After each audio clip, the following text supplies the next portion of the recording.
Hi guys, it's AERO250. Welcome back to the channel for this week's daily races review on Gran Turismo 7, the weekly video where I go through the daily races each week and let you know how I got on. And if you get any use out of the video, like and subscribe for more Gran Turismo 7 content, including new daily races each week, online time trials, and other single player tips and tricks.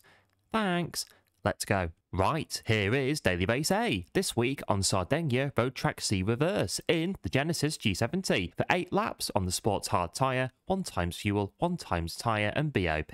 So, here's Daily Race A on Sardinia Road Track C Reverse in the Genesis G70, boasting its 2.2 litre engine and performance by design, designed for the driver. And on the whole, a really fun car to drive, a car with a bit of a kick to it and all the control you need with the Brembo brakes, adding along with all the control you need, eye-catching detail. Pretty good, and with 440 Newton meters of torque, 2,750 RPM, seemed we were more than equipped with all the machinery we needed for another great outing of close racing and close battles. And whilst there were a few bumps here and there, no worries, because everything's covered on the Genesis G70's 5-year care plan, with peace of mind as standard, with a 5-year warranty giving you the reassurance to race on with no issue. The Genesis G70, proper thoroughbred for effortless everyday driving, going the extra mile for your enjoyment, and really enjoyed this week's Daily Race A at Sardinia Road Track C Reverse in the elegant, stylish and equally economic Genesis G70. Next up is Daily Race B, this week at Monza in the Group 4 cars for 4 laps on the racing hard tyre, 1 times fuel, 1 times tyre and BOP. It's Daily Race B now, and something a bit different, a track that hasn't come up for quite a while in the daily races, the Autodromo Nazionale di Monza. 4 laps on the racing hard tyre on a pleasant Monza afternoon ahead of us. And this is the bit where I now have to go and redo the week before last's daily races review, as it appears I may have made a bold statement in everyone's favourite car being BOP'd. Oh yes, the Mazda 3 back at the front and seizing the initiative in this one. Or maybe not, depending on how you feel about Group 4's most loveliest, most favouriteest, best performing car of all time at the moment. One look at the leaderboard and it was cut into the chase, getting Group 4's most amazing car right now and just get on with it. So,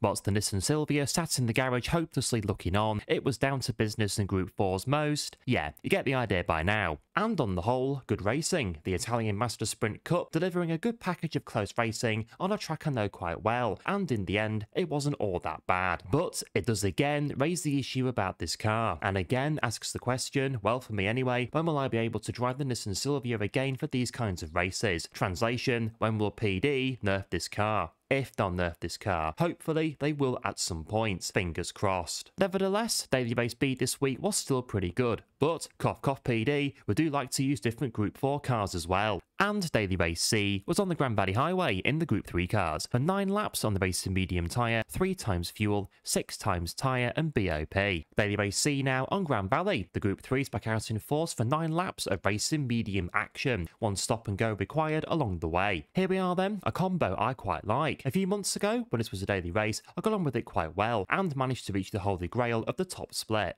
where we didn't last very long, but whilst we were there, we did have some great racing and close battles on the Grand Valley Highway, and managed to get to know the place pretty well. So, a case of transferring that experience to the here and now for this week's Daily Race C. A bit different this time, running round on the racing mediums with a stop in your box and then going again. But the racing on the whole was great, and really enjoyed it. For me, with Grand Valley Highway, the more races we do here, the more I get better at the track. Can be the case with other tracks too, but for me and Grand Valley Highway, it just seems to click a lot better. Always good to take advantage of a car and track combo you get on with pretty well. On the whole, fun times once again on the Grand Valley Highway for this week's Daily Race C. So, here we are, that time once again to rank this week's daily races from my worst to best. So, this week, my worst daily race is Daily Race B, then it's Daily Race A, and my favourite daily race for this week on Gran Turismo 7 is Daily Race C. I think until PD decide to nerf the car, whose name won't be mentioned, Group 4 races will be a struggle if you don't use said car. And there are other Group 4 cars I'm sure we'd all like to use. And whilst I enjoyed racing with peace of mind as standard, and being covered by a 5-year warranty, Daily Race C this week on Grand Valley Highway stood out for me, arguably my favourite car and track combo ever, and when it comes up, it's hard to put anything else above it. Great racing, really enjoyed it, and so for that, Daily Race C takes the title this week. What did you guys think about the daily races this week? As ever, let me know in the comments, and don't forget to like and subscribe, and I'll see you in the brand new daily races next week on Gran Turismo 7. Thanks for watching. Bye!